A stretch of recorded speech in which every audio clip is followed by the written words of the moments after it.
So, the movie starts. There are these guys, and they're in the snow, and they find this giant frozen ship. They laser the way into the ship, and they find this star, which happens to be Captain America, I guess. So we move to Germany during World War II, and this guy, he runs inside a church to meet a friend, but a crane breaks the wall and crashes the party. Some Nazis try to open this tomb, but are clearly underleveled, so the game keeps them from advancing. Mr. Smith comes along, though, and opens the tomb like a jar of his favorite cookies and pulls out a cube, which he throws on the ground because it's not blue enough. So he pokes a snake's eye on the wall, and he finds the real cube. So now we're in New York. A skinny guy by the name of Steve Rogers wants to enlist in the army, but because someone in his family has diabetes, he can't join. As a coping method, he watches recruitment videos. Unfortunately, someone is talking during the film, so Steve tells him to shut up, which leads to him getting beat up in an alley. Lucky for him, though, his friend Bucky comes along and he saves him, inviting him to Disneyland. So they go to the land of tomorrow, and Stark is there, kissing a girl.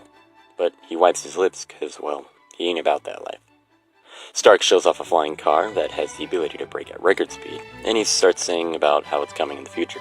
Not! Getting bored and knowing he doesn't have the points required to use such high-level gear, Steve tries his luck with the army again. Instead, he talks to a German, who turns out to hire him as the little guy. Boom, now we're at a snow fortress. Except nothing important happens here, other than Mr. Smith harnessing the power of blue and dramatic staring. Now we go to boot camp. So Roger starts training for war, but he finds out real fast that he's just a noob. So he enters a cheat code in order to advance through the level. Fortunately for him, though, he has a big heart and he's willing to blow himself up if it means that he can feature in the following films, which the German guy sees as potential. The German cheers him up, steals his drink, and why are we back here? Again, nothing much here. Mr. Smith gets his picture taken and he gives the order. What order, you may ask? Probably 66 or something, I really don't know. So after Steve cheeses his way through the boot camp level, he goes into an antique shop. He gets escorted to his secret lab, and he gets fried inside a cryo chamber. Except when I say fried, I mean ripped, which Carter here can't seem to get enough of. Unfortunately, this jerk takes the serum, blows stuff up, and runs away. He almost gets away too, but he forgets that Carter is a level 99 sharpshooter, so he has to take a detour.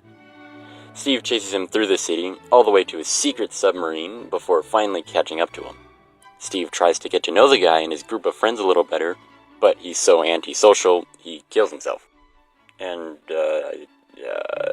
So Steve wants to go fight in the war now that he's all strong and stuff, but instead, he becomes Captain America, goes around the country and forces war bonds down people's throats. After grinding enough XP by punching Hitler 280 times, Roger finally gains the courage to start the stealth level in order to rescue his friends. Unfortunately, he gets caught and activates the self-destruct sequence, which interrupts Mr. Smith's face mask.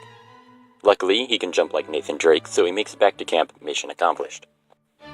So after the last mission, Captain gets some higher level gear, including a super frisbee, assembles an A-team, and starts blowing up secret labs for a living. That is, until his best friend gets blasted off a train. Naturally, after such a traumatic event, he goes to get drunk, but instead complains about his metabolism being 4 times better than everyone else's. Thanks. After he's done moping around, he starts the next mission.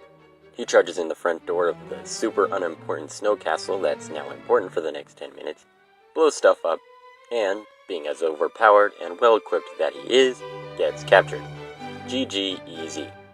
Thankfully, his teammates show up and save him, which gives him access to the final level, the Mr. Smith bomb host Nazi plane. So Cap boards the plane and starts in stealth mode. Unfortunately, he couldn't tell when the cutscene ended and the gameplay began, so he got caught pretty fast. Deciding to just go Rambo instead, like a normal person, he hijacks a nuke and flies it right back into the ship for a dramatic ending to the... Oh.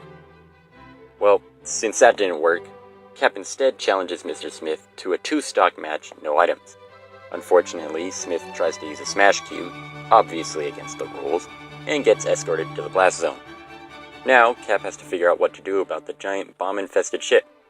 Getting input from his girlfriend and being the smart guy that he is, he decides to crash the ship where no one can find him.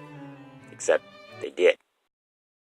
So after he takes a nap for 70 years to avoid his date, he wakes up in New York, meets Mace Windu, and he ends the movie. The end.